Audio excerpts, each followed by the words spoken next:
Welcome to another episode of The Breakdown. This one's gonna get spicy. This one's gonna get it's probably gonna get some we're gonna get some DMs. Let's just cut right to the chase because we're talking about politics and religion. It'll go well. There's been a lot of conversation lately about the role of religion in politics, and today we're sitting down with two folks from BC who actually still have quite a bit of research and weight to say on the things in Alberta and what's going on in Alberta. So I'm very excited to welcome to the show from the BC Humanist Association. We're going to talk about that in a sec too. Ian Bushfield, who is the executive director of the BC Humanist Association, and we have Dr. Teale Phelps Bondaroff, who is he does lots of things. He's got a PhD. He's got this politics things that he does locally, and then he does the humanist stuff too. Welcome to the show, gentlemen. Thank you so much for joining us today. Thank It's you great to so be here. much. So to start with, before we get into the religion and the places, if I can get from each of you, we'll take turns, a little bit of an introduction, and then I'm going to circle back and I want to get each of your sort of viewpoints, definitions on what humanism is, because a lot of people probably haven't heard that term unless they're huge Vonnegut fans. I'm a huge Vonnegut fan, so he's written extensively on it. But let's start with you, if you don't mind, Ian. Who is Ian Bushfield, and what do you do? Yeah, I grew up in Balzac, Alberta, which I can actually say to you because I bet your listeners may have actually passed the sign or the Cross Iron Mills Mall. I grew up before it was there, right? I went to university in Edmonton at the U of A and did engineering and engineering physics, and I got involved and I founded the University of Alberta Atheists and Agnostics. My family was always secular, non-religious, and when I was at undergrad, it was the time of like the big new atheist stuff, right? The Hitchens and Dawkins books were out, and we were walking through campus clubs fairs, and there's like 300 clubs, and like a quarter of them are religious, and we're like, well, where's the other voice? And so I got together with some other students, and we launched a club that got hundreds of members to sign up right away. And so we were like, oh, there's an appetite for this, and we got active on campaigning on a number of things. We worked to end the convocation charges reference to God. Up until that point, Alberta, everyone who went through that school, they were charged to use their degree for glory of God in honor of their country. We petitioned and campaigned and wrote letters, and in 2009, they changed it for all who believe to serve your God, which was better. More recently, a new chancellor looked at that and went, that's stupid. Let's just cut the God stuff out and just make it a straightforward degree. So sometimes victory comes slowly, has been the lesson of my activism. I moved to BC in 2009 for a graduate degree in physics, but I always loved that activism, and that's how I landed at the BC Humanist Association, where I've been since, other than a 2-year interlude when I lived in the UK, but that's a story for another time. Okay, Dr. Bondaroff. Well, we actually have very similar backgrounds because I also grew up in Alberta, spent some time in the UK studying, and then came back and moved to British Columbia afterwards. But I grew up in Calgary. Actually, I got my start in politics in Calgary. I ran twice for the federal NDP in Calgary West, and I ran in Calgary Bow for provincial NDP back in the day. It's before the Orange Wave, both federally and provincially. But yeah, I'm the research coordinator for the BC Humanist Association. Teale Phelps Bondaroff, he, him. I do a lot of hats though. I'm a counselor in the district of Saanich here on Vancouver Island. We're the largest municipality on Vancouver Island, and I'm also the research director for Oceans Asia, a marine conservation group that hunts wildlife criminals at sea. And through that, I'm the world leading expert in sea cucumber wildlife crime, which is a very humble brag and a very achievable goal. But I'm also I work at the Research Institute out of Norway, investigating international relations and the political strategy of marine conservation organizations. And I chair and I'm the co-founder of Access BC, the provincial campaign for free prescription contraception in British Columbia.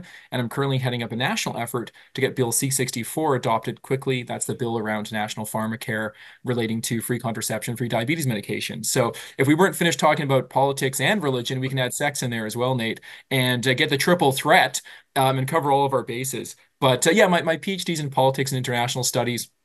I looked mostly at the political strategy of a group called Sea Shepherd, a marine conservation group. But since then, I've looked at everything from wildlife crime, fisheries crime, Canadian politics, Arctic politics, noise pollution, a whole bunch of different things. And I've been working with the BC Humanist Association as a research coordinator for it's been a long time, and I actually don't know. It's been maybe 6 or 7 years, and we've been churning out research on a whole wide range of things from legislative prayer, tax policy to school board policy, medical assistance in dying, and a whole bunch of other things. I gotta, I'm sorry, I have to go back into one of the things that you said there. Sea cucumber, what now? Sea cucumber, wildlife crime. It's always fun when I get to list the things I do because people pick out different things, right? Sea cucumbers are marine echinoderms. They're related to starfish. And what we found when we were doing a lot of work trying to, say, combat shark finning was that we were actually having a lot of success in reducing people hunting shark fins. But the question was, where was the demand going to go next? And the demand was going to go to one of the other treasures of Cantonese cuisine, abalone, fish maw, shark fins, sea cucumbers, maybe seahorses. And no one was doing anything on sea cucumbers. And just for context, the Yakuza allegedly made more money selling sea cucumbers in 2018 and smuggling them than they did methamphetamines. So we've got intersections of organized crime, wildlife crime, environmental crime on the high seas. And Oceans Asia does a lot of work doing investigative work behind the scenes. And just actually have a paper I'm working on Canadian sea cucumber crime and seahorse crime around the world. And it's not sea cucumbers doing the crime, it's people stealing, smuggling, poaching, lying about import export papers and all sorts of other things. By the way, that's a conversation for another day. I've got at least 6 hours on that and several publications that I'm happy to dive into that this interesting connection between organized crime and wildlife crime that people probably haven't heard of. But yeah, sea cucumbers, they can sell for thousands of dollars a kilogram, and they're really important for marine ecosystems as well. I was hoping a little bit that the sea cucumbers were doing the crime because that sounds like a children's animated show just waiting to happen. The only thing they steal is your heart, Nate. But I had no idea that there was that much. See, that's going to be the tagline: learn about prayer in politics and sea cucumber crime. Uh, so I think that'll probably get people's attention no matter what. But When you're talking about animated children's show, I actually had a book chapter come out on the sea cucumbers in popular culture, and I've got a whole hour-long lecture on everything from sea cucumbers in anime to historical Japanese erotic art to Inuit throat singing and songs and culture. So that's a whole other conversation for you need some a fun deep dive You into the benthic world of echinoderms. you let Teal get going, and suddenly you're talking about like abortion piracy and all kinds of other I was things. And I'm like, Oh, don't like, even get me started about the abortion pirates. That's a whole other conversation. Yes, Ian, don't let's not get derailed here. But I could talk about women on waves and high seas abortion pirates till the cows come home, and that this is Alberta and there's fences, so it could take a while. I we go down the rabbit holes sometimes on this show, but I think we may have just set a new record because I did not think that we would go from prayer in politics to sea cucumber crime to abortion pirates. And I have so many questions, but those are for another day. You gentlemen are both representatives, high-ranking figures in the BC Humanist Association. So, for anybody who is listening to this program who is not familiar with what humanism is. I'm going to ask you first, Ian, what's your broad definition interpretation of humanism? yeah, you mentioned Kurt Vonnegut, and that's a great resource if you love reading a lot. Like humanism is one of those worldviews where there's tomes, and philosophers love to go off and write a lot of deep, hard to access. Uh, I do a lot of more communications and PR, so I like pithy things. So I like saying it's about hope, compassion, and science. I like saying the belief you can be good without God. So it's a materialistic kind of approach to the world, a naturalistic, where the answers to the big existential questions are within human capacity. I will say, some people say, do you have to be an atheist to be a humanist? And like, if you read all of the literature, you're most likely to be an atheist if you're a humanist, but it's not a requirement in our bylaws or anything like that. I like to say humanism makes belief in God irrelevant because we've answered the big questions through reason and philosophy and science rather than, supernatural appeals. Okay. Dr. Bondaroff. As the executive director of BCHA, I think Ian does a much better job describing what humanism is. I like the good without God. It's one of those, humanism, I think, answers the question of like, atheism is really just the lack of belief in a God or gods and doesn't really present any kind of philosophical approach to the world beyond that. It's just like, hey, we don't believe in unicorns, we don't believe in gods, we don't believe in this, we don't believe in that. But that doesn't really present an affirmative way of looking at the world. And humanism is a kind of way of doing that. And I always see it as sort of the human word in there to me is talking about the basic human dignity of the worth and human dignity of all people. And that's a really important theme for me, at least, where we see people as people who are worthy of rights and dignity and respect. And that rights and respect, dignity and respect don't come from some kind of deity, but they come from our fundamental worth as humans. And from that flow a lot of other concomitant things as well. I mean, to paraphrase, I'll go with the words of Mr. Vonnegut. You've just got to be kind, kiddies. So it's not. So is humanism? Does it take for your gentleman's interpretation of it? Does it take an adversarial role with religion? Is the goal of humanism to eradicate all faiths, or is it? I mean, do what you want. I think it's such an individualistic philosophy in so many ways that you get people approaching it in so many different ways. As an organization, what we've tried to do is promote secularism as a societal concept, right? This idea that the government needs to be neutral. And that's what we'll get into in a bit with some of our work and our research. But more broadly, it's a live and let live kind of philosophy. And that's where you tie into secularism. So you'll find humanists who are very happy to do multi-faith events and work with religious people. And then you'll find the more strident atheists who still fall within the humanist umbrella and the humanist tent. So like any movement, philosophy, worldview, you're going to get different people approaching with different tactics. It's to me like there's the state's duty of religious neutrality. Some people also frame that as a separation of religion and government. And there's a lot of knock-on effects there. But also one thing the BCHA has done, which I'm quite pleased to see, is also filling a need for community and connection with people. This is not related to the work we're talking about today, but there's a really excellent piece that the BCHA put out around death and dying, right? Often people will turn to religion or deities or sort of those kinds of traditions when they're encountering these sort of life traumatic events. And they don't have to. And the VCHA has an excellent resource book on that. And I mean, Ian's been more involved in that than I am. But I like how the VCHA, we do a lot of advocacy around the separation of religion and government and the state's duty of religious neutrality. But we're also doing work around building community, connecting people around shared values. And that's one of them. The other one would be like humanist chaplains. So looking for ways of solemnifying occasions, like big life events, without having to turn to religion, because that often makes people who don't believe in the specific religion or religion in general feel excluded. And we want people to feel included in these kinds of events. So as Ian said, if you're having a big ceremony at the end of your school term, it's graduation, you want everyone to feel welcome in that. And so we should be able to have these sort of not necessarily invocations, but we should be able to have moments and ways of solemnifying these occasions without necessarily relying on religious traditions, which exclude people who aren't part of those faith traditions. Okay. I guess the point that I was trying to get at is uh, when we're talking about humanists as a broad group, it's really important, and this is one of the things that we try to highlight as aggressively as we can on the show.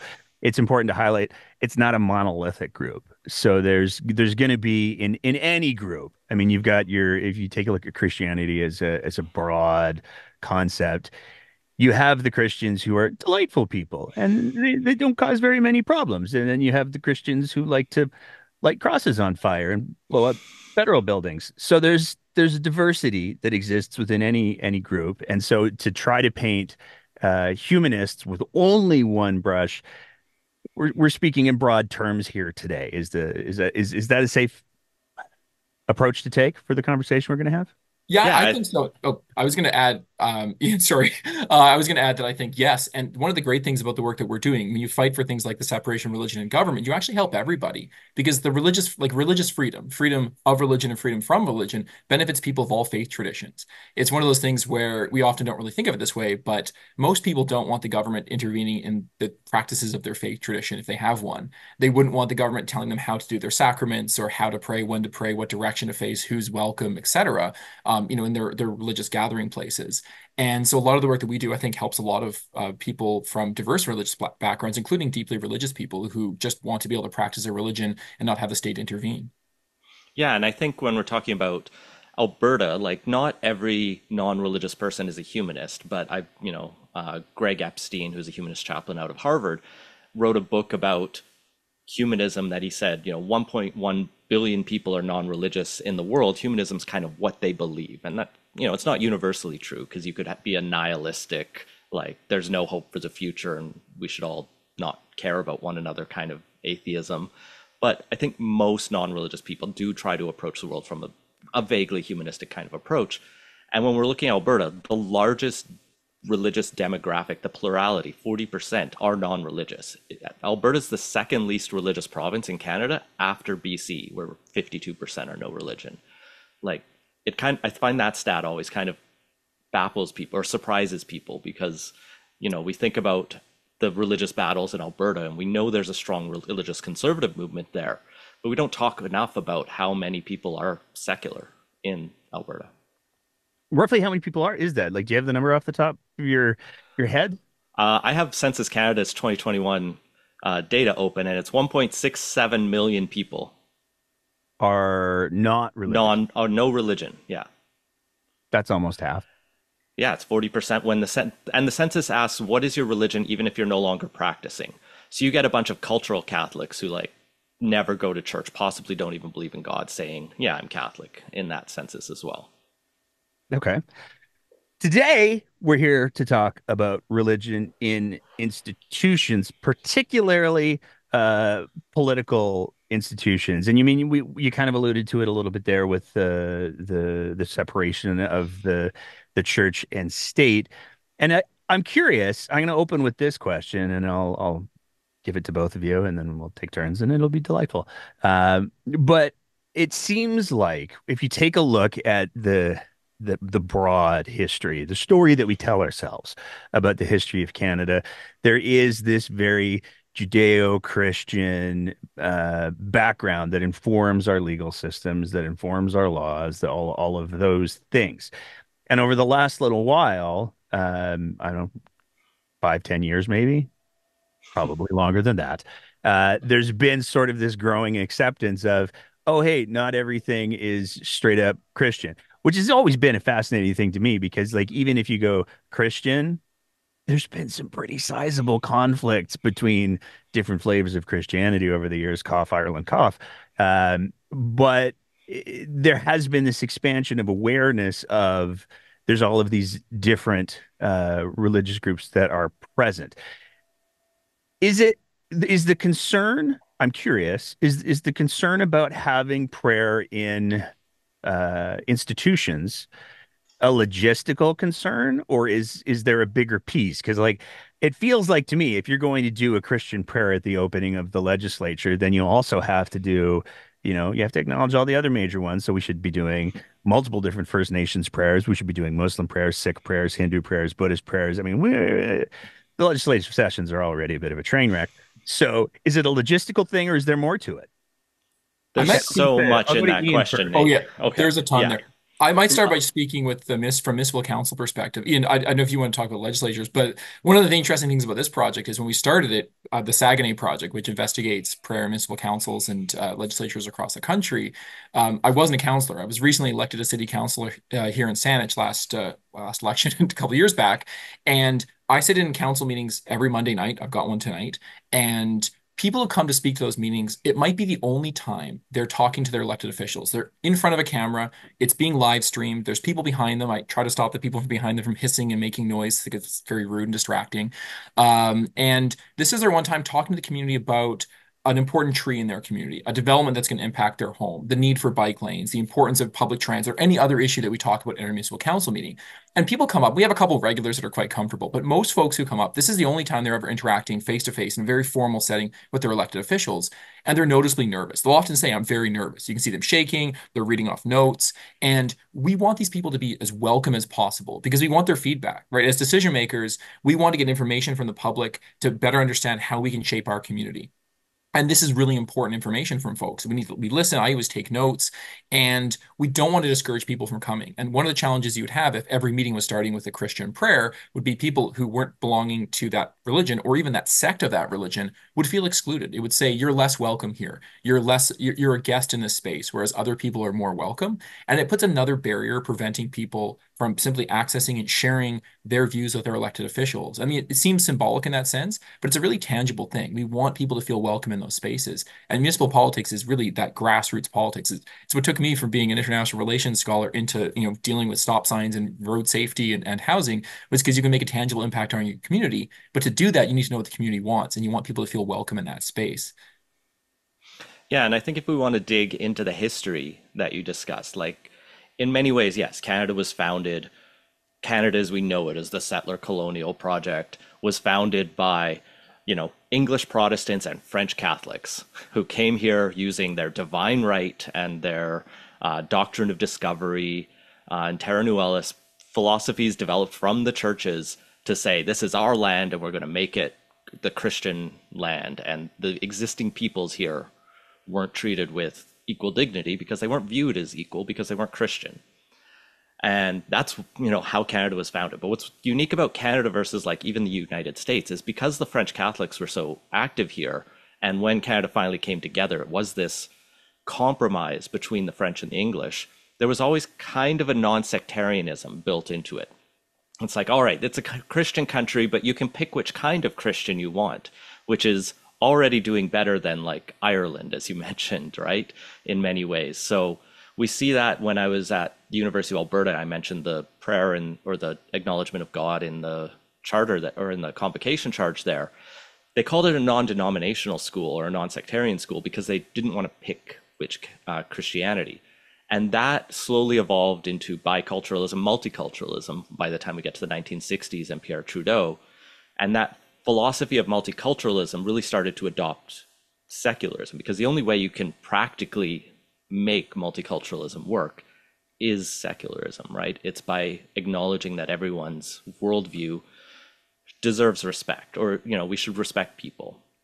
And so you get the Charter of Rights and Freedoms grants us the freedom of religion and conscience, but includes this preamble about the supremacy of God in there, which was actually petitioned by conservative Christians who really wanted to make sure God was in there because then they thought they wouldn't lose abortion. And they were wrong, which was too bad for them. And the courts have basically said the preamble doesn't matter. It's a legal theory, so just it can't undermine the rights that are within.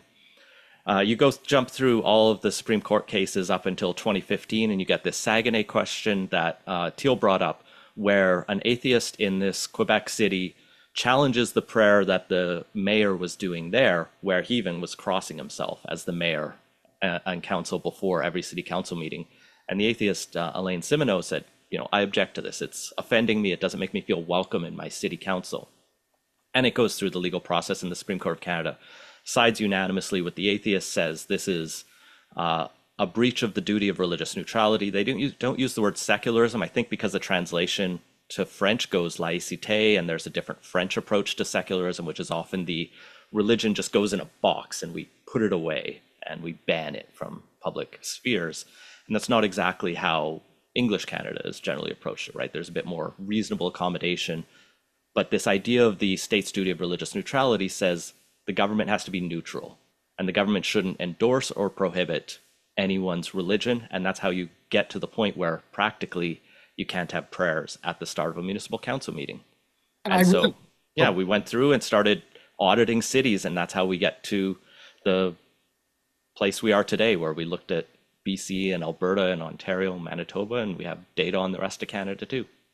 add to the Saguenay decision because, I mean, this is sort of where our project has been jumping around, but just there's so much content in your question. One was like the history of this. I don't want to make us all feel old, but the Big M Drug Mart decision that dealt with the Lord's Day Act, where the state mandated businesses not be open on Sundays, was Coming out of Alberta. that was at Alberta, and that was 1985. So that's like Ziggy Stardust era, and like. I mean, like it makes me feel a little old to think that. So it's been going on for a little while, and there's been this progress. On your logistics point, yeah, I mean, there's that once you start expanding the number of prayers you open a meeting with, and you want to try to include everybody, what you find is that it becomes very quickly impossible because in addition to the broader categories of religion, you have sects within those religions, and they fundamentally disagree. The First Baptists are going to want to present a prayer, and the Second Baptist should also present a prayer because they have a slightly different take on it. And then on top of that, you've got Canadian scholars like Laurie Beeman that talk about like folk religion and how you have religious traditions practiced by clergy members, and then you have individual members of faith traditions who practice religion differently. So you couldn't just invite like the member of the clergy to deliver a prayer. You'd probably also want to include some lay practitioners. And now we're talking 20, 30,000 religions. And if each one gets 30 seconds at a meeting, we would never finish the meeting. And on top of that, you'd then be privileging religion in a big way over non-religion because you'd be saying like, we think religion is worthy of including in this meeting, so much so that we're going to bend over backwards and include hundreds, dozens, however many religious faith traditions you want. And that's just not only logistically impossible, but just like becomes a huge challenge.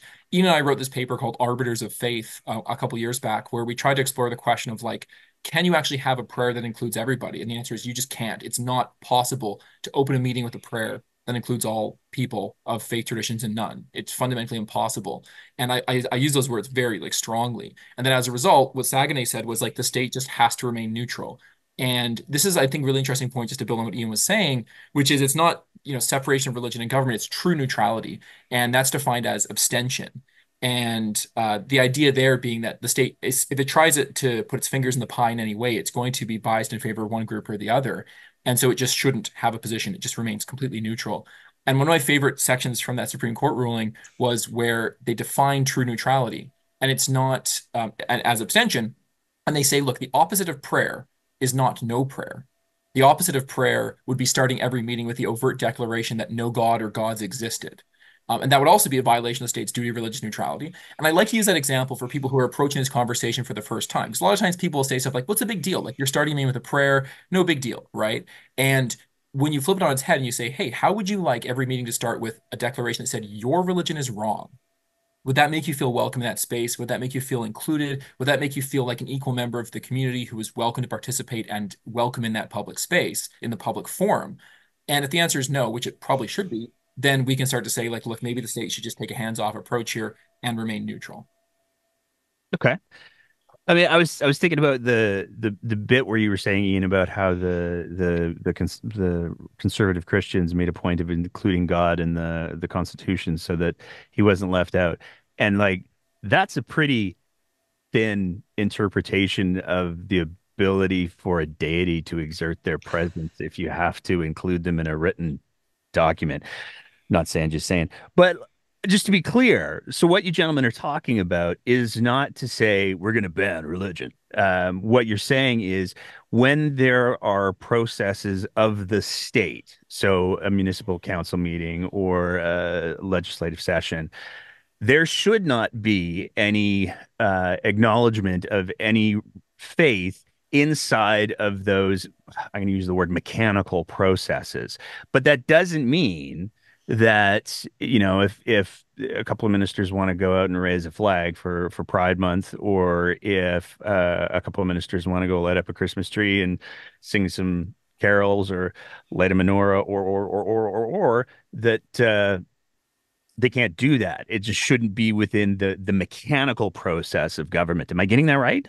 Yeah, I think how, like, the context of each specific will matter. So maybe I'll go to the example of the MD of Bonnyville that we pulled out in our report because it's really fascinating. And there was follow up after our report.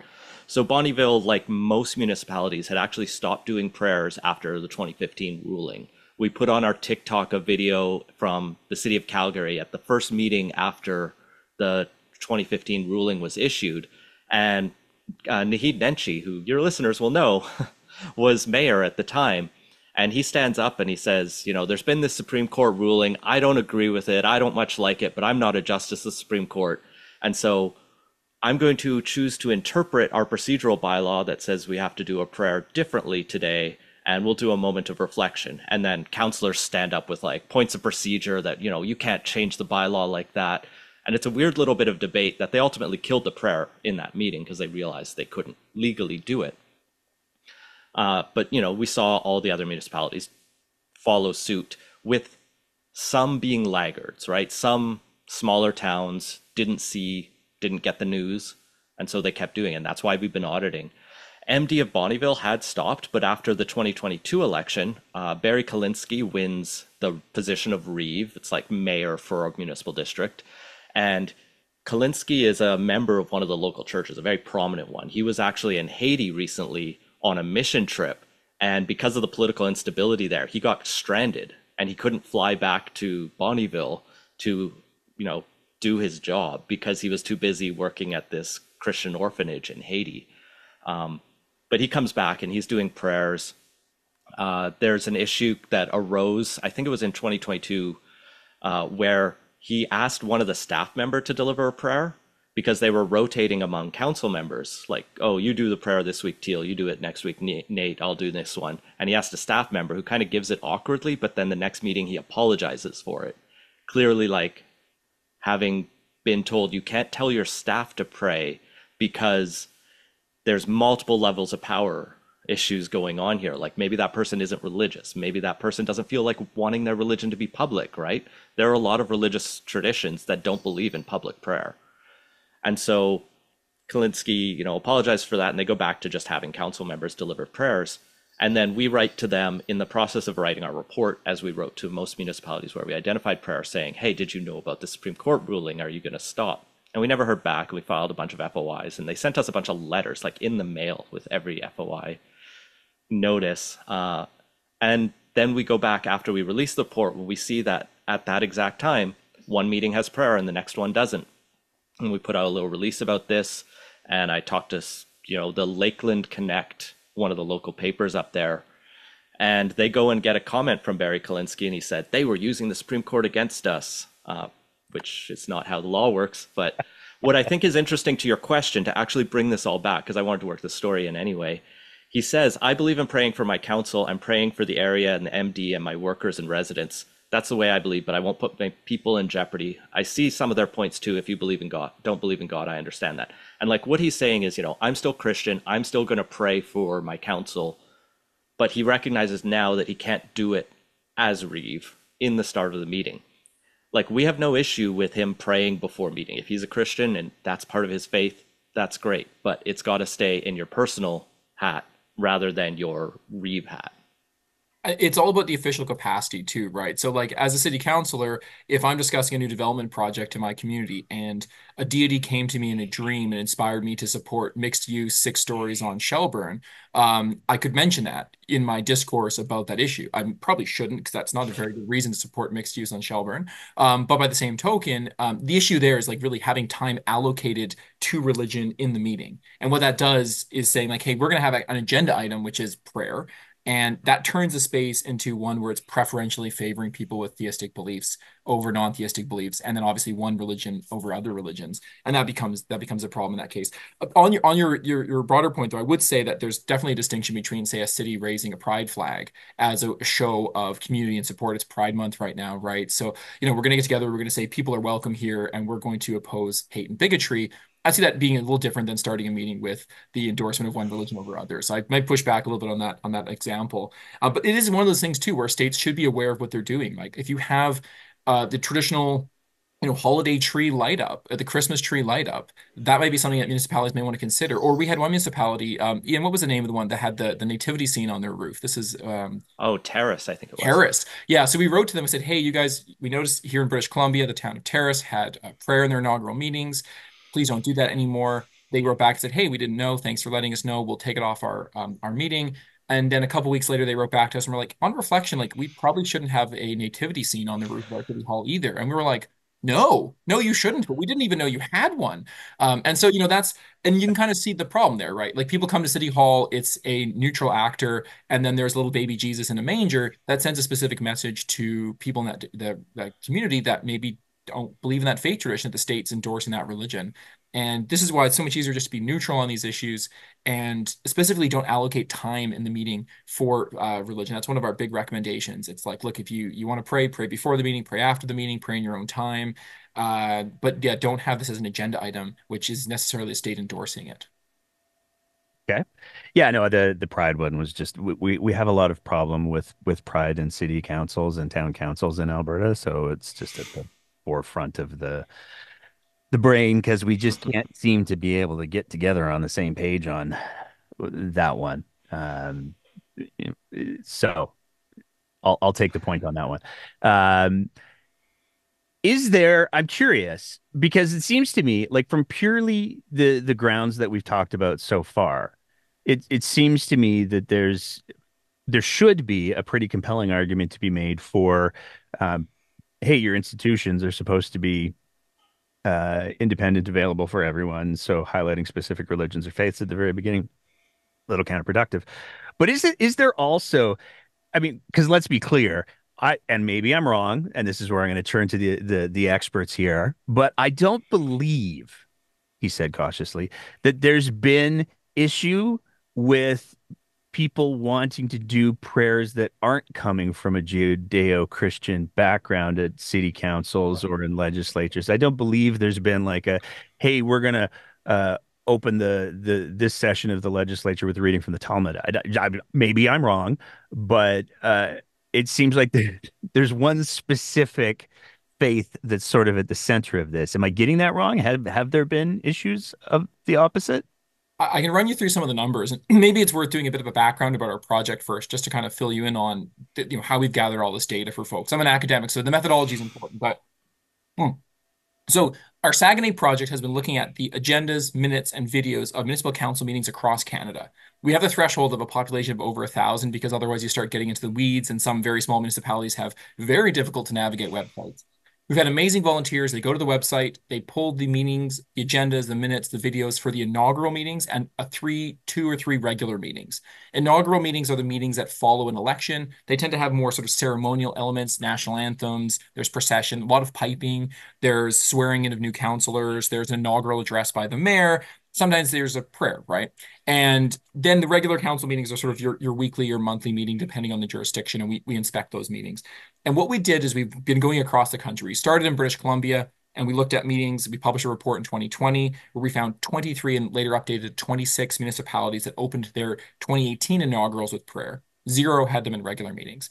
But what's interesting there, and this speaks to your question, is 100% of those were Christian, including one municipality that had two prayers that were both Christian. That was mine, actually, which got me interested in this project. So my municipality opened their 2018 inaugural with two prayers, both of them Christian. And I thought that's a bit strange. It's kind of failed ecumenicism. Interestingly enough, too, there was in British Columbia for that report, we found 73.9% were all men. Right. And we then looked across the country. We looked at Manitoba, where we found six prayers in inaugural meetings in 2018, four in regular meetings, and 66.7% of those were Christian. We couldn't find the religion for the other ones, or they were rotating. So there was a rotational basis. So some were Christian, some weren't. And we didn't have the capacity to do like a detailed quantitative analysis on like the regular prayers that rotationally open every Winnipeg meeting. When we looked at Ontario, this is the one where it starts to really come into contrast here. We found 156 municipalities opened their 2018 inaugurals with prayer. Nine did it on a regular basis, and 90.4% of those were Christian. Two were non-sectarian, and we couldn't find the results for the other 11. So we're starting to see what we describe typically as like Christian hegemony or Abrahamic hegemony. The same thing happened to British Columbia in our update report. And in Alberta, where we could identify the faith tradition, we are talking about like Christian prayers. We found, just to give you the raw numbers here, six municipalities that had prayer in their 2021 inaugurals out of 172, and then six that had prayer in their regular council meetings, and eight municipalities in total. Four of them had prayer in both of those contexts. That was the MD of Bonnyville, Camrose County, McGrath, and Medicine Hat. And one of the interesting outliers, and we've looked at municipal council meeting websites and agendas and minutes for municipalities across the country. The vast majority are Christian prayers. Vancouver had an interesting case, and it's worth noting in this case, which was in their most recent inaugural meeting, 2022. They hadn't had prayer in their inaugurals going back for years, but they had not one, not two, but five prayers. Now, it sounds like the start to a bad joke, but they had a Catholic, a Protestant, a Jew, a Muslim, and a Sikh. So if you break that down, you have the vast majority of those prayers are Abrahamic faith traditions, two Christian prayers, a Muslim and a Jewish prayer, one Sikh prayer, but doesn't break down the demographic lines. And we were struggling to figure out like how they picked those people because they ignored the Buddhists and the Hindus, which are significantly represented in Vancouver. And it seemed actually almost doubly problematic because here they were giving 13 and a half minutes of their inaugural meeting to what kind of presented like a group talk where each religious figure representative would deliver like a sentence of a group prayer and kind of going around, and then they all said amen at the same time together. It gave off junior high group presentation vibe, in my opinion. And we wrote to them, we're like, look, like one prayer, two prayers, three prayers, a bunch of school kids singing a prayer. It doesn't matter. It still violates the state's duty of religious neutrality. And I'm actually really pleased to say, and Ian can probably bring up the wording of the letter, but Vancouver, when our lawyers wrote to Vancouver, because they'd initially not responded to our correspondence, they admitted to wrongdoing, and that was that. Like they were like, oops, we violated our duty of religious neutrality. It was a very short letter, one sentence, and that was that. Well, it took threatening them with a lawsuit. We, Yeah. of course, but we went back and forth. Initially, they got us one response before we involved the lawyers that was like, we respect their duty of neutrality. And it's like, well, but did you? And then they clarified that in the future, it's a matter for the mayor-elect to decide the situation of the inaugural, which is weird because someone who hasn't been sworn into office should have no authority, you would think. But I get why city staff would want to involve them. But, a mayor-elect doesn't have supreme authority, right? They can't say, well, we're going to divide this audience and not allow women in, for example, right? That would be clearly unconstitutional. It would violate so many different human rights laws. And this is the same thing, right? This is a fundamental human right. And so the city still does have its obligation. Our lawyers went back for clarification. They went, yeah, we acknowledge our 2022 meeting violated the duty of religious neutrality. And we went, all right, we're going to drop our lawsuit because what's the best case scenario is we get a court to say that, and they've already said it. So we weren't, ambulance chasing for money. We were happy with getting that clear result. And the fact that the city of Vancouver wasn't willing to fight with a multi-faith kind of quote unquote inclusive prayer situation should tell you a lot about what smaller cities should think about when we raise this issue with them. And this is But actually yeah, really showing the power of secular advocacy, right? It's like when our project started in British Columbia, we had 26 municipalities that had prayers in their inaugurals. And as Ian said, we didn't just like put out reports and kind of wave our hands around. We also did letters to them, we did surveys, and most municipalities would receive a couple of letters from us. And we now whittled that number down to basically like maybe one Parksville that hasn't like fully committed. But that's not bad for a couple of years of like advocacy, the research, which is sort of the approach that our research team takes, which is like do good research, wave it around in the world, talk to people, communicate about it, and you get change in the world. And one of the things that's really noteworthy, because as an academic, we're often trying to, look at that causation versus correlation challenge. And there was three municipalities we accidentally missed in our first survey of 2018. That was Belcara, Delta, and West Kelowna. We just somehow missed them because their meetings were weirdly scheduled. And they all had prayer in their 2022 inaugurals because they hadn't received correspondence from us on this. But then we wrote to Belcara and we were like, hey guys, we missed you, but like, you really shouldn't have done that. And they immediately had an emergency meeting on the weekend, called in their lawyers, and then changed their procedures the next day. And like that to me was the ultimately like good response. Like someone reaches out to you and says, hey, we noticed maybe you weren't aware of this. You're a small municipality with like fewer people than like a couple stratas. Maybe you should like follow the Constitution. And then they did. And that's a good response, right? A couple of municipalities kind of push back, and we've had Ian's doing some of the correspondence on that. There are some interesting pushbacks. Those ones, hopefully they'll have time to contemplate. But then when they receive a letter from one of our lawyers, then they often contemplate and kind of figure out if it's worth fighting on an issue that has been clearly identified by the Supreme Court. Like this isn't a wishy-washy decision; it's very clear. And so yeah, it's one of those things where we're doing like research, which we then use to try to create social change, and have been quite successful in it. I'm curious, Ian, if you could talk for a sec about the nature of that pushback. What is it that people are getting upset about? And I have to preface this by saying that I have my whole card waiting over here. But what is the nature of the pushback?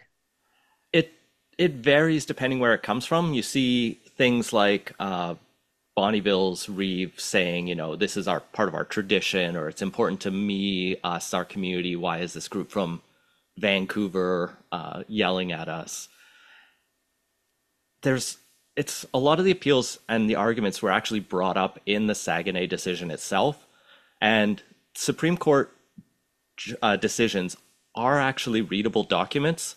In this one, you just have to skip the admin law question about whether it's a reasonable or a correct standard of review that should have been applied, because None of us on this call really care about that, and probably most people who aren't lawyers care about that. But once you skip that part and get into like the constitutional questions, it breaks down the logic quite simply and talks about all of the different arguments that were brought up. And so, people like to appeal to tradition, but I think we've talked at length about how, as society has changed and evolved and broadened and become more multicultural, it's so critical that we include all these different perspectives.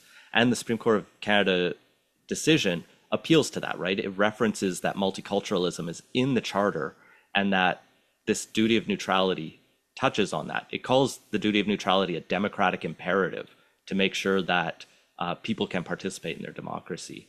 I think the one issue that is always fun to talk about is but why do you care issue, right? Because there are so many different things that we could take on by caring about secularism. And looking at Alberta, prayers at Bonnyville Council is probably not the biggest impact on people's rights and freedoms when it comes to religious liberty and freedom. And we know that there are strong religious conservatives influencing your provincial government hard on curriculum issues, on healthcare issues, on so many other aspects. But I think Teale and I both like to win, frankly. And I say that glibly, but it's important for activists to remember that if we can start to make these simple wins, we can build the case, right? The far right knows this. That's why they're going to school board meetings where you can make change really quickly and easily. But if we can start to rack up these important wins and show the case through our reports, through the media around these issues, through our discussions here, we can start to change the culture and make the underlying importance of secularism so clear to people so that they can bring those issues into and those victories into other discussions. So when we start talking about, well, why does the social studies curriculum matter? Well, it matters because we want to make sure it's inclusive of everybody, right? We don't want to highlight one approach to history that is focused on like the supremacy of one kind of racial, religious worldview, frankly. Yeah, I followed a little bit of what's going on in Alberta, and it's bleak, but It's a train wreck over here right now. It's really quite, but like it's one of the things that I wanted to bring up in this conversation is there is, and to be clear, I was raised Anglican, very much lapsed Anglican, but I was raised Anglican, so I have an appreciation for what faith could do for people and to people. Um, I also, the famous quote, "Religion is the opiate of the masses." I think that one is widely misinterpreted. It was Mr. Vonnegut who actually reframed that for me, the humanist, when he said, "No, it's not about it gets everybody high. It's about it makes their pain go away," and that's not necessarily a bad thing. So I'm not an anti-religion person, but as somebody who has a little bit of a religious background, the prayers in secular institutions that are supposed to be secular have always struck me as somewhat performative, which is somewhat counter not only to the nature of faith, but it's also like legit against the rules. There are Bible verses, the one I have in front of me here, Matthew 6. And when you pray, do not be like the hypocrites, for they love to pray standing in the synagogues and on the street corners to be seen by others. Truly, I tell you, they have received their reward in full. But when you pray, go into your room, close the door, and pray to your Father who is unseen. Then your Father who sees what is done in secret will reward you. So even the book that is foundational to the prayers that are being done, but the vast majority of these city councils is like, yeah, don't fucking do that. Paraphrasing the text a little bit. I don't know if they have F-bombs in the Bible, but they should. Um, I think it's he knew that it's that they replaced it with the to know someone. But that's yeah, there we something. go. if But you've like, looked at the US, you could probably find a sweary Bible, right? They have like the boy Bible, the girl Bible, the Bible, probably the gun Bible, and they have weird translation. I'm sure you can find the sweary Bible. published by Trump. But Nate, you're totally right. Like when politicians do prayer, it's super cringe and embarrassing. Like we looked at every prayer in the BC legislature for the past many years, and we highlighted some really bad ones. And like one of the worst ones, this is Norm Letnick. He's an MLA for Kelowna Lake Country. This is in 2001, and he got up there and he said, "We pray to God to keep us mindful of the special, unique opportunities we have to work for our constituents in our province, and we thank the people of Canada for shipbuilding contracts." That one was pretty bad. Yeah, Uh, BC has a different MLA deliver the prayer at every session, and that was our first project, was transcribing all of these, showing that they were overwhelmingly theistic and Christian, and then getting our supporters to yell at their MLAs to change this. And they changed it to prayers and reflections. So kind of like my half victory at the University of Alberta, we got a half victory at the BC legislature in 2019. And they also expanded the list. They had some sample prayers they provided and expanded the list. But we've been doing like detailed, because we have such a large sample size of over like 870 prayers, we're able to do like quantitative analysis of them and show definitively that they're disproportionately religious and they're disproportionately Christian, where the faith can be identified. And a lot of these other studies that we've looked at in other provinces, when you have like 8 municipalities that are praying in Alberta, you don't have enough to do quantitative analysis. But if people are interested in our report, we do break it down on some of the municipalities where we did have numbers, like the Bonnyville example that Ian gave. We do like some quantitative analysis on their last 20 meetings. We looked at another municipality where we have the breakdown, Camrose County, where we had looked at 51 prayers, where they invited people from the community to come deliver prayers. And of those 51 prayers, 14 people came in. 100% of them were Christian.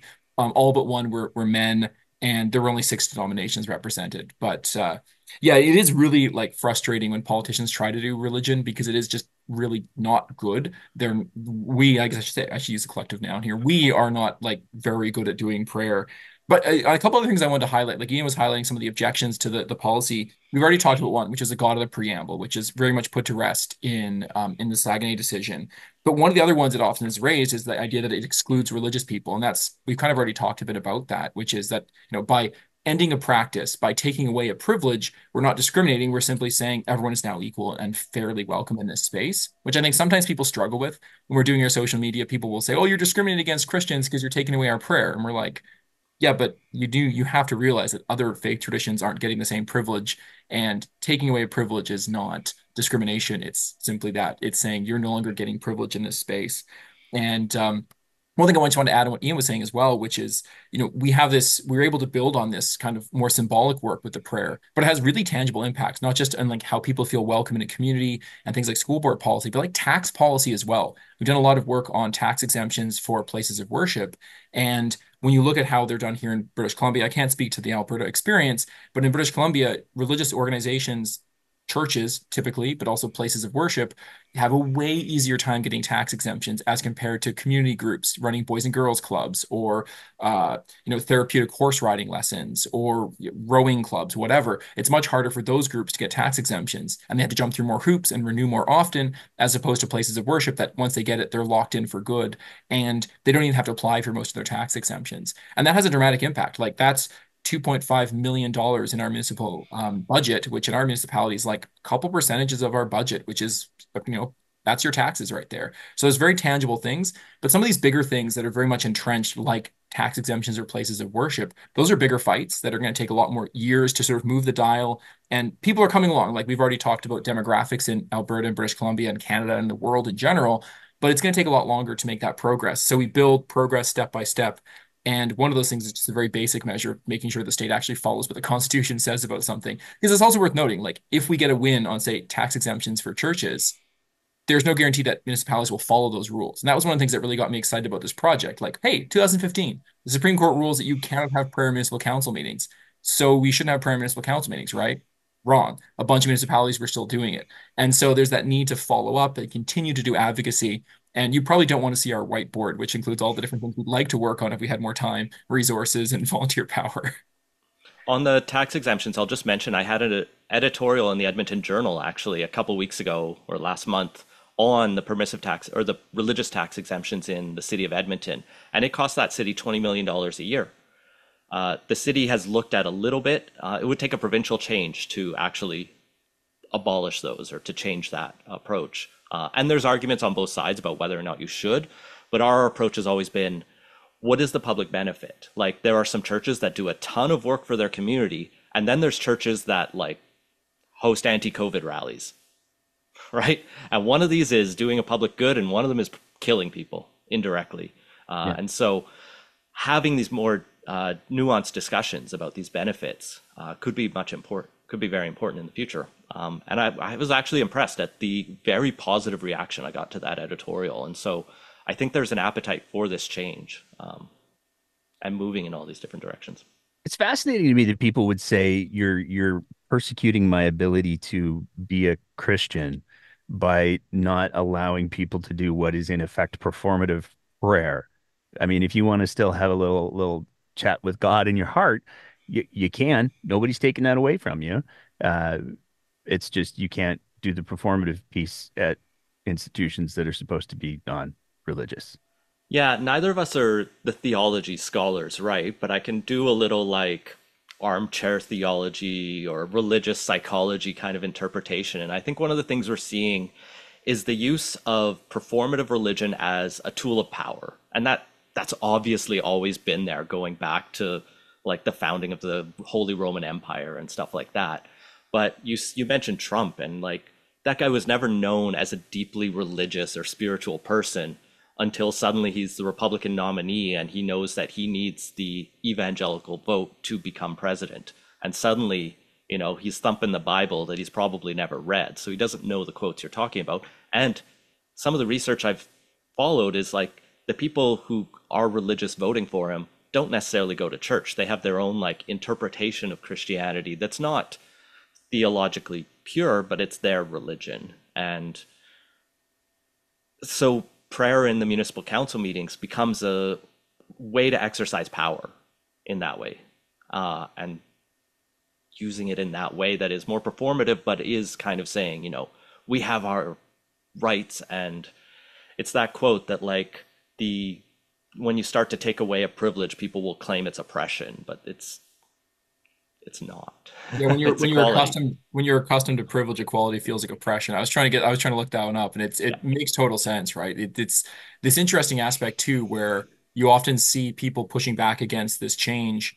I mean, Ian already had one of the quotes from the mayors. When you look at some of the quotes from mayors in Ontario and Quebec after the Saguenay decision, some of them were like, "No, we're going to keep fighting because of our religion." And really, it's challenging because then here someone is literally using the levers of the state to try to push their religion. And if someone's willing to break the Constitution and the requirements of the Supreme Court to smuggle prayer into a meeting, then what else are they willing to do for their faith tradition at the exclusion of other groups? And that's kind of the bigger question. And we have an answer because we have like long lists of privilege that are provided to faith organizations over non-faith organizations in the country. But yeah, it is, I think, a very important question that we should be looking at. And as Ian said, we're just trying to go for neutrality. So if you're giving out grants for people that run soup kitchens, then give out grants for people who run soup kitchens, but don't just give them out automatically to the religious groups and then make the other ones jump through hoops. That's kind of the basic idea. Yeah, it's important to name this too, right? It's white Christian nationalism. It's not, you know, a deeply studied kind of reflective faith tradition, but it is one that's concerned with power and hegemony. Speaking of, so what are the concerns in Alberta? Like we do still have prayers in the legislature. We have been getting some fascinating DMs about the ubiquity of prayer groups. During the Kenny years, it was shields up. We're going to go ahead and get drunk. Now it appears to be shields up because we're going to get our Jesus on. Um, what y'all doing about that? Oh, our capacity is so small when you say, you know, we're the heads or, you know, the big wigs at the BCHA. In many ways, we're it, right? Like we have an amazing volunteer team. We have a board of directors. But in terms of paid staff, there's, you know, I'm on full time, Teale is on a small contract. And when we're blessed, when we're lucky, we get some money for summer interns, but we haven't gotten that the last couple of years. And so, You should try prayer. yeah, we should try finding wealthier donors if you know any. We are a registered charity. We can't issue tax receipts. bchumanist.ca/donate. But we don't do as much advocacy outside of BC just for that reason, right? We have to focus what limited resources we have here, but because we'd started this project on municipal prayers and developed such a good capacity to do this and a methodology for it, and we had the resource, the volunteers, it wasn't that hard to start auditing the other provinces, and we're slowly writing up those reports. But chasing them all down gets beyond our capacity. So, we're leaning on volunteer groups like Rocky Mountain Atheists and Center for Inquiry Calgary that are getting started up to really take up the torch of secularism in that province, and definitely check those groups out. I was at the We Can Reason conference back in May, and there's some fantastic people there. And on the note of like prayer across the country, we started here in British Columbia. BC is one of the sort of outliers as far as legislative prayer, so prayer in legislatures. And I should make the distinction that the Saguenay decision that said you cannot have prayer in municipal council meetings exclusively dealt with municipal council meetings, and they were very clear that they're not touching legislatures or Parliament or the Senate. And the reason they gave was parliamentary privilege. I personally think that's not a very strong argument insofar as parliamentary privilege cannot be used to shield discriminatory practices. Like if there was a rule that said that women couldn't participate in the legislature and that could not be shielded by parliamentary privilege, like in my opinion. And there's some lower court rulings on that. But when we look at legislatures across the country, we have a diversity of practices. So like in British Columbia, as we've already mentioned, every daily session of the legislature opens with a prayer delivered by a rotating like volunteer MLA. In Alberta, the speaker reads a prayer of their own devising. And so for the a couple years back when we wrote up our last report on this, that was simply the speaker decided to deliver the prayer that was used in the British Parliament. And they would deliver that prayer and read it out, but they have the freedom to do whatever they'd like. If people are interested, we have a report on this that it's called our legislative prayer across Canada, and we update it whenever changes are made. And it kind of surveys the different practices. Folks interested, Parliament in Ottawa opens with a prayer starts with Almighty God. We give thanks for the great blessings which we have been bestowed upon, and it ends with Amen. So it's a very overtly religious prayer. Some of the Northwest Territories have standard prayers like Yukon. MLAs in Northwest Territories deliver a prayer of their own devising. Same thing in Yukon, in Nunavut rather. And then when you get across the country, you have interesting practices, especially in the East. So Saskatchewan has a similar practice to Alberta, where the speaker reads a non-denominational prayer, allegedly, and those are in air quotes, by the way. The Manitoba's recently updated their practices to include an Indigenous land acknowledgement, which they hadn't had prior to that. But like Ontario opens with the Lord's Prayer. And that was only changed recently in 2008. They still open with the Lord's Prayer, which is an overtly Christian prayer. And now they have a rotating schedule of Buddhist, Indigenous, Muslim, Jewish, Baha'i, and Sikh traditions. And again, that's problematic insofar as it's favoring religion over non-religion and specifically favoring Christianity by giving it that exclusive space. Quebec has not had prayer since the end of the practice in 1976. When you get into the Maritimes, you're starting to get prayers for the king, lieutenant governor, legislature, followed by the Lord's Prayer and like overtly Christian content. And that kind of holds true across the Maritimes, except for Newfoundland and Labrador, which has never had a prayer in any of its sessions ever, so far as we know.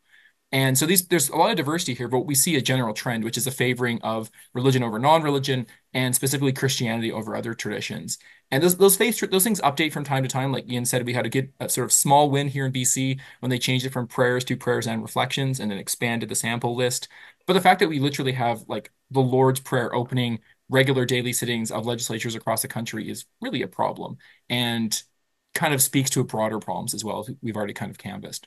And a big shout out to Nova Scotia for ending the practice in 2021. Well, that's right. But yeah, most provinces do still have prayer at the start. What's really unique about Alberta is because it's whatever the speaker wants, it's also transcribed by Hansard. Most of these provinces don't write it down. They'll write everything else from the debates down, but we had to go through the videos and have volunteers transcribe ours. Alberta, you can go look up Hansard and read the prayer that the speaker read. And what we would love to do if we had unlimited resources is pull the prayers for 20 years from Alberta and compare them, because I bet you'll see differences between what the PCs did back in their day, what the Notley speakers did in the NDP's day, what Kenny's speakers did, and what Nathan Cooper is doing today under Daniel Smith. I'm gonna get you back, Doctor, uh, because you included treaty acknowledgement in your list of things that people did. I don't think those qualify as prayers. No, they don't. And actually, we've been very clear. You have a really good point. And like that's kind of one of the challenges too, right? Like here is a list of things they could include. Like in BC, the legislature can open with a list of prayers, or the MLA can do one of their own devising. And mixed in with those religious prayers and a couple sort of milquetoast, ecumenical ones, is an Indigenous territorial land acknowledgement. And there's lots of problems with that. Like one is like conflating Indigenous practices with religion is problematic, especially a territorial acknowledgement.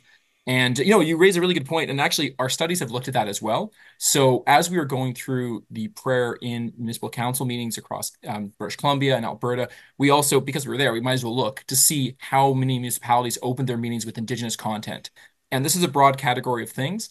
Generally, on a regular council meeting, meetings will start with a territorial acknowledgement, if anything.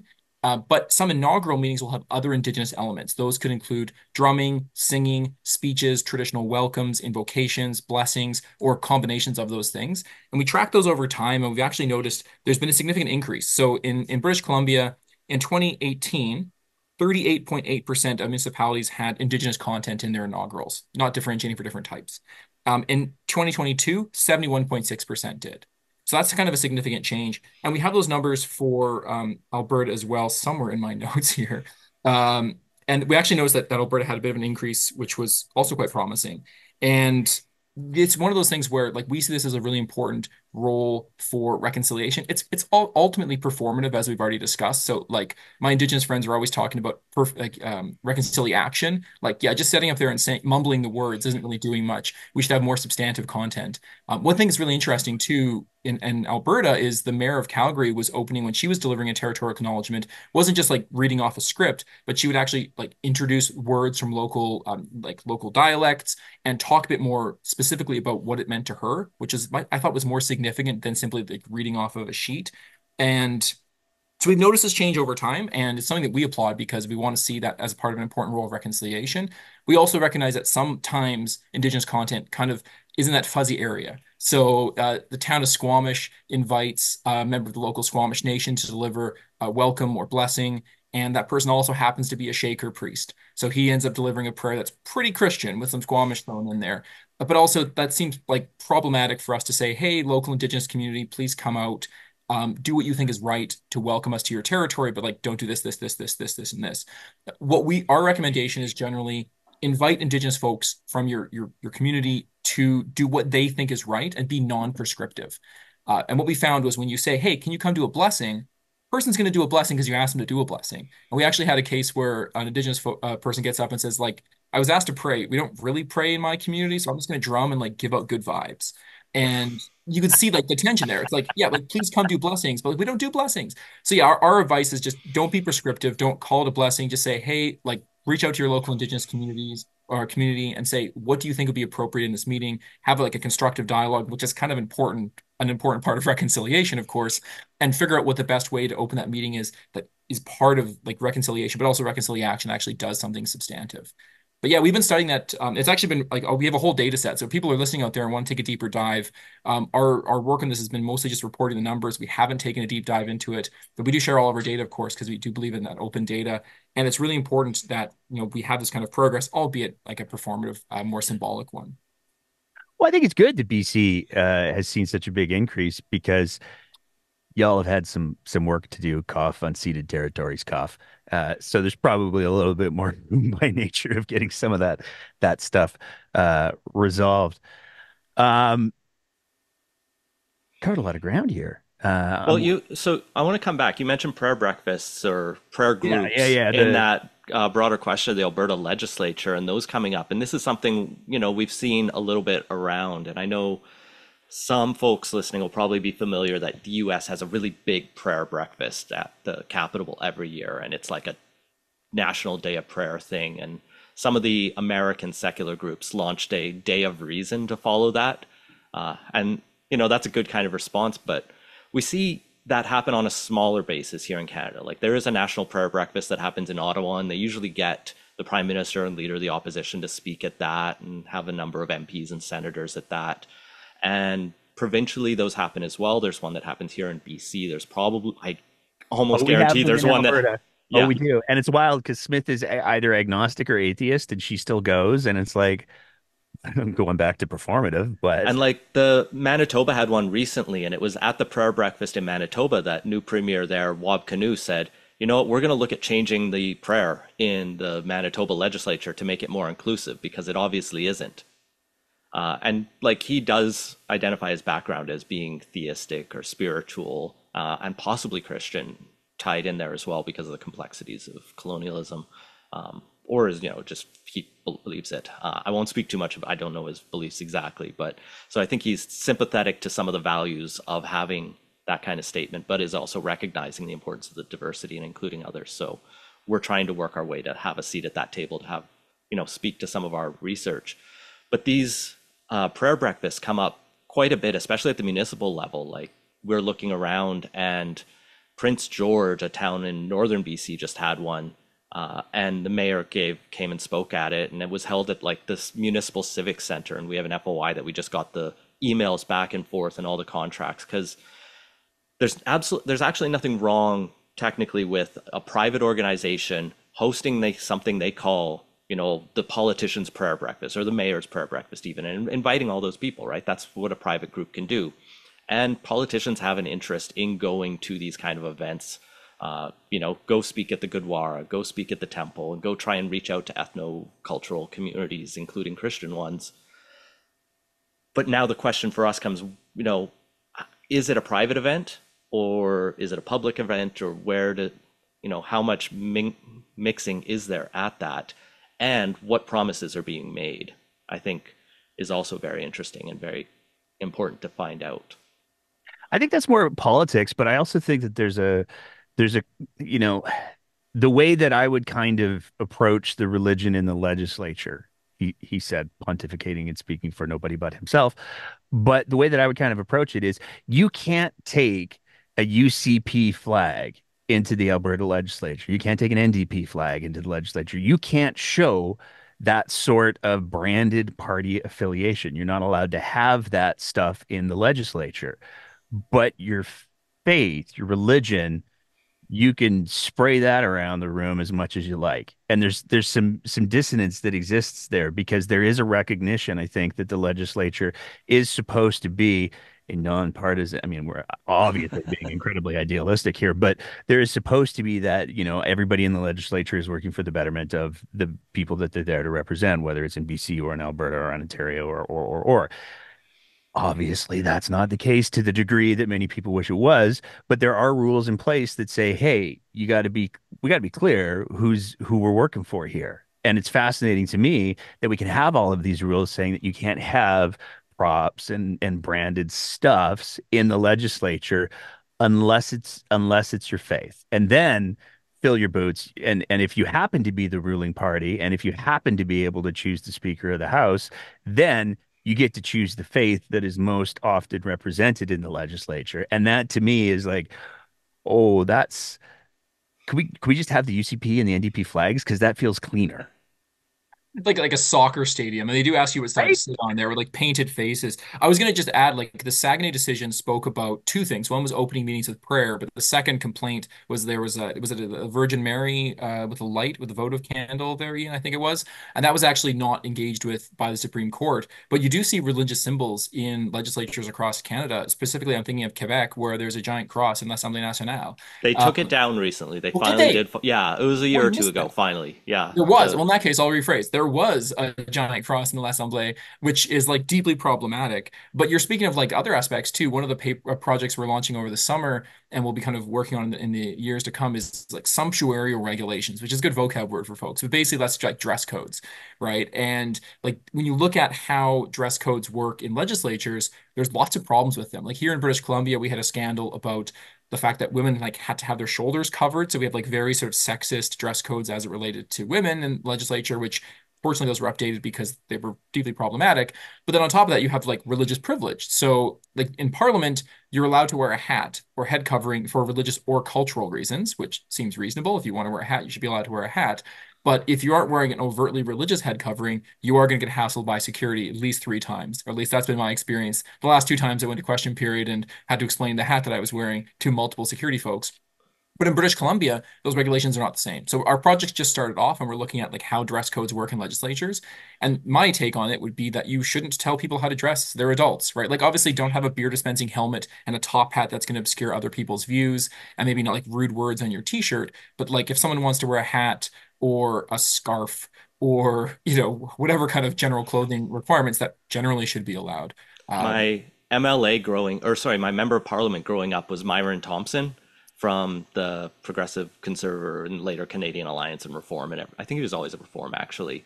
But his big fight, one of his big fights of his life, was his right to wear a cowboy hat in the House of Commons because it was his cultural identity as an Albertan to wear that. And I think he may have won, but it was like one of those deeply embarrassing moments for Alberta. It's also like, A victory that's not. yeah. But it's one of those things too, where like these are symbolic, but ultimately they kind of underscore like religious privilege in society, right? Like we might laugh about a cowboy hat. I mean, I've got a nice Lamley's 4X beaver hat when I dust off for our local agricultural fairs as well. But no one would think twice about religious head covering, which we shouldn't, right? Because we wouldn't want to discriminate against people who had religious head coverings. But then why would you give them extra additional privileges and say like you can leave your headscarf on, but you're going to have to take off your peak cap? And you're allowed to leave your turban on, but the cowboy hat has to go, right? Like it Yeah, we, seems we don't like need to double hate standard. Myron Thompson for his opinions on cowboy hats. We should dislike him for his homophobia and other terrible politics. I am taking a hard stance on hats, but I'm with you on that one. Yeah, that's right. Yeah, I would be happy for what it's worth. I would be happy to make the statement that I think people should be able to wear whatever they want in the legislature as long as it's not taking a political or economic position.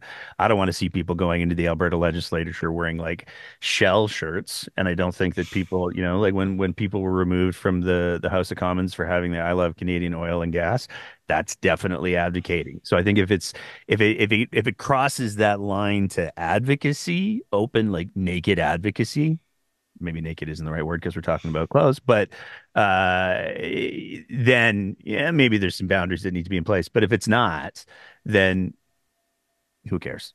Yeah, we're still exploring that. That's still a very new project for us. I think that's a very reasonable point, right? I would say maybe like visible genitalia, overtly political commentary, and things that prevent other people from seeing and participating might be like reasonable restrictions. But yeah, if you have like you wouldn't say you can ban like purple shirts versus blue shirts, or everyone has to take off their glasses or whatever. So it's an aspect that we'll have a report on that. We can talk to you when that one fully comes out because we're Perfect. just starting it off. But it is fascinating, and it does speak to this overall sort of interesting privileging that we often afford religion over non-religion, which seems to be deeply seated, but also very exclusionary.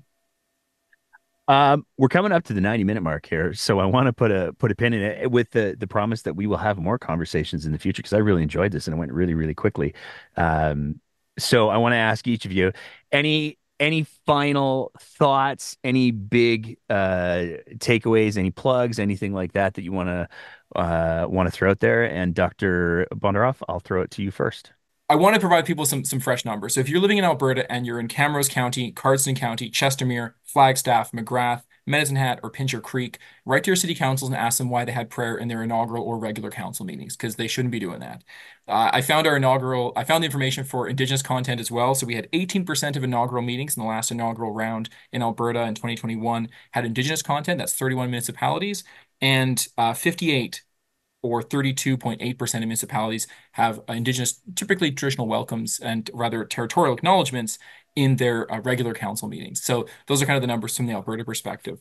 I would encourage folks to sort of stay vigilant on these things. Like one of the lessons I've taken away from this project is we can have hard fought Supreme Court rulings that move things in the right direction, that make progress on making our society more inclusive, more welcoming to all folks, and help support the state's duty of religious neutrality. But we also need to be vigilant. Like the work that the BC Humanist Association is doing is important, and we're making a difference. Like we have our approach, our theory of change is do good research, wave it about, and then get that change in society. And we've been doing that with our legislative prayer work.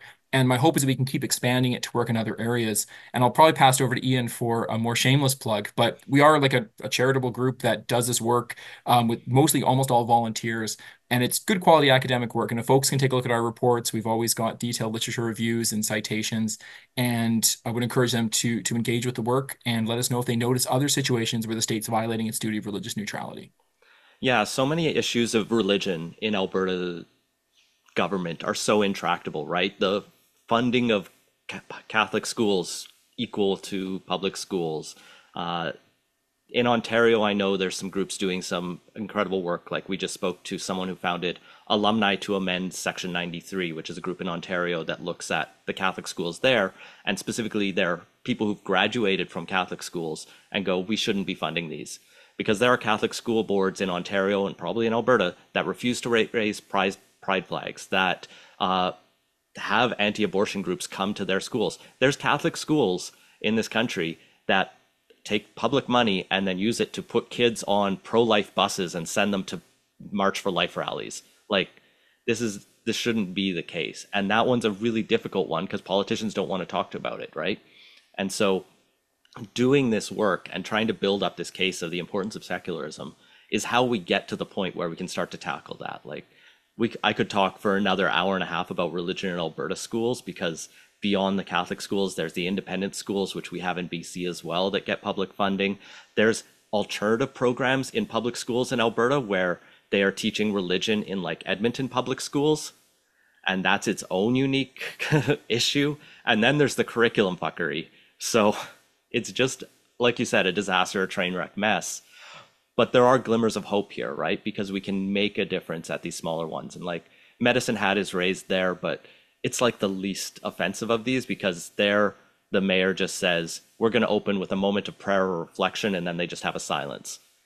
And whether that's constitutional is a bigger question than like Camrose that Teale mentioned, where a different local clergy member comes to every meeting. And the only time they stopped that was briefly during the pandemic. But as soon as they could get it back, they got those people back in there. So there's work to be done to be making our communities more inclusive. And I don't know, just thank you for having this conversation with us. But yeah, everyone can go check out our work at bchumanist.ca, and we have tons of material there. Awesome. Well, I want to thank you both so much for taking the time to chat today. I really enjoyed. I did not see the sea cucumber bit coming. That's going to be the high watermark for the season so far.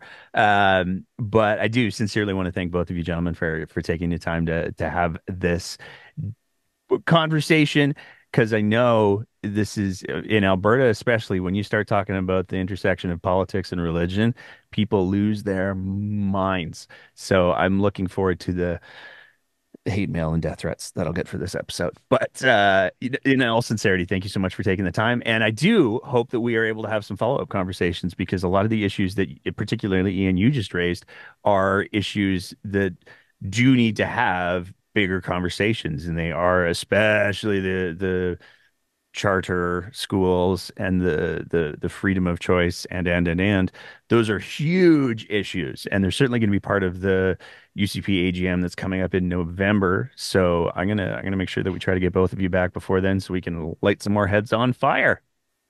This was an absolute pleasure, and I'd love to come back anytime. Great chatting with you anytime. Yeah, for sure. Awesome. Thanks, gentlemen. And that's it for another episode of The Breakdown. As always, if you appreciate the kind of content that we're trying to produce here, we would love nothing more than if you thought about signing up to be one of our Patreon sponsors at www.patreon.com/thebreakdownab, where for just the price of a fancy cup of coffee a month, you can help us continue to produce this kind of content. Whether you're listening to the audio version of the podcast, in which case, maybe leave a review and a rating, or whether you're watching it on one of our streaming platforms, we want to say a big thank you to everybody who is part of the Breakdown's audience. And as always, take care of each other and keep the conversation going.